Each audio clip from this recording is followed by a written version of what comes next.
Hello, here's a screencast for section 7.1 to 7.5, and unit 7 is on equilibrium. Here's a few optional videos.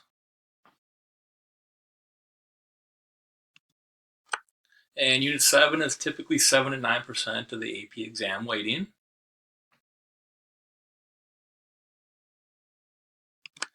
And 7.1 is on Introduction to Equilibrium. So the learning objective is explain the relationship between the occurrence of a reversible chemical or physical process and the establishment of equilibrium to experimental observations. So the essential knowledge, the first thing, understand that some reactions are reversible. That means you can have reactants turn into products, but you can also have the products turning back into reactants. Then when you get to equilibrium, you want to know what does equilibrium mean?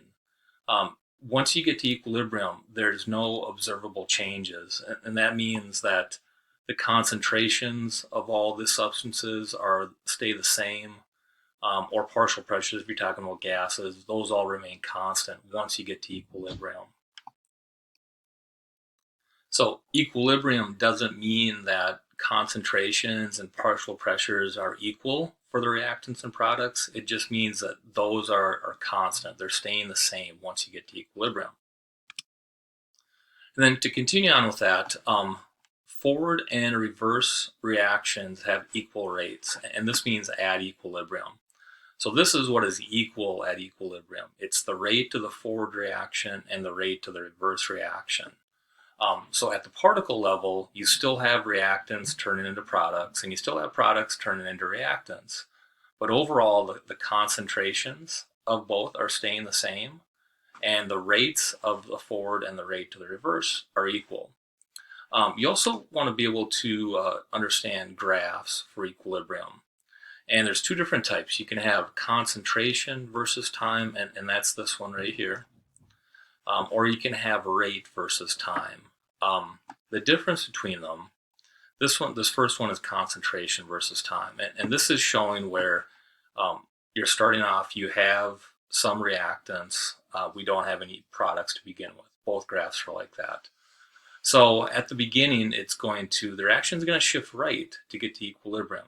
So the net result is we're going to have reactants turn into products. So at the beginning, the forward reaction is faster. So that means the concentration of the reactants will steadily decrease, and the concentration of the products will increase until we get to equilibrium here at T1, where the concentrations of reactants and products are staying the same, but not necessarily equal. If you're graphing rate versus time, this is the kind of the same concept. You're starting off with some reactants, no products. So the forward reaction will be faster to begin with, but once you get to equilibrium at this dotted line right here, the rate of forward and the rate of reverse will be equal. So the key difference between these, if you're graphing concentration versus time, the amounts stay the same. They level off, but they're not necessarily equal. If you're graphing rate versus time, they will eventually meet where both the rate of forward and rate reverse will be the same. The next section is 7.2, direction of reversible reactions. The learning objective is explain the relationship between the direction in which a reversible reaction proceeds and the relative rates of the forward and reverse reactions. So you just want to understand forward and reverse and what that means. So if the forward reaction is faster than the reverse reaction, so we're not at equilibrium right now, but if the forward reaction is faster than the reverse, that means there's going to be a net conversion of reactants to products, and you'd be able to measure those like with concentrations or pressures. And the opposite is true too. If the reverse reaction is faster than the forward reaction, then there's a net conversion of products to reactants. So just understand the difference between those two. Then 7.3 is on reaction quotient and equilibrium constant. And the learning objective is represent the reaction quotient, that's QC or QP, for a reversible reaction, and the corresponding equilibrium expressions Kc equals Qc or Kp equals Qp. And the essential knowledge here is that really this is our first look at equilibrium expressions or K expressions, and then Q expressions also. Now these are both done the same way. It's the same expression. It's just K expressions are at equilibrium conditions. Q expressions are at any conditions at any time. But they're determined the same way. It's always going to be products over reactants, then raised to the power of their coefficients in the balanced equation. And then if you're talking about Kc, the subscript C means concentration. So if it's a Kc expression, we would use brackets around each substance to represent molarity. If you're talking about Kp, then it's the same type of expression, but now you're using partial pressures of each gas.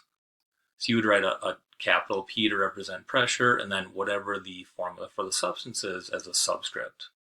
But they're written out the same way. Products over reactants raised to the power of their coefficients. And then, like I said, Q expressions are the same thing.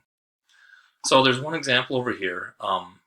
This is our balanced equation. Let's assume that these are all gases, even though it doesn't say the substance here. So the product is ammonia. So if we want the Kc, put a little C right there. So now we'll take the concentration of ammonia raised to the second power because of this coefficient 2 in the balanced equation. And then we have N2, and that has a coefficient of 1, so you won't have to write the 1 there, but they did. And then H2 has a coefficient of 3, so that's going to be raised to the third power. So this would be the Kc expression for this balanced equation. Okay. Now another thing you want to know with this, do not include solids or liquids in K or Q expressions because their concentration or their pressure doesn't depend on the amount of substance. So we only want to include things that are either a gas or are aqueous.